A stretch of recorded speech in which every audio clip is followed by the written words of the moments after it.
Thyroid ப்ராப்ளத்துக்கு treatment இருக்குமா sir? தைராய்டுலாம் ஒரு பிரச்சனையா? அது அப்படியே சரியாவாதா அப்படின்னு நிறைய பேர் கேட்குறாங்க. ஆக்சுவலாக தைராய்டு வந்து ஒரு ஹார்மோனல் ப்ராப்ளம். ஏன்னா அந்த ஹார்மோன் வந்து நம்ம மெட்டபாலிசத்தில் நிறைய சேஞ்சஸ் பண்ணும். இன்னும் பர்டிகுலராக சொல்ல போனால் டிஎஸ்ஹெச் அதிகமாக வர பேஷண்ட்டுக்கு எக்ஸாப்தால்மஸ்ன்னு சொல்லி கண்ணே கொஞ்சம் ப்ரொட்ரூட் ஆகிருக்கும். அது இல்லாமல் இந்த தைராய்டு கிளாண்ட் இருக்கிற இடத்துல ஒரு சின்ன பல்ஜ் இருக்கும்.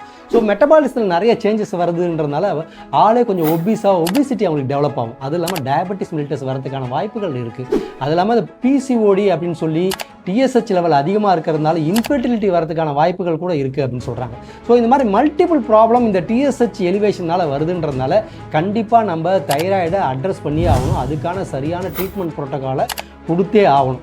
ஸோ இந்த மாதிரி பிரச்சனையிலேருந்து மொத்தமாக வெளியில் வரணும் அப்படின்னா நான் கொடுக்குற இந்த சீதா சேலஞ்சை நீங்கள் அட்டன் பண்ணி நான் சொல்கிற மெத்தட் இந்த கஷாயத்தை ரெகுலராக எடுத்துகிட்டு வாங்க.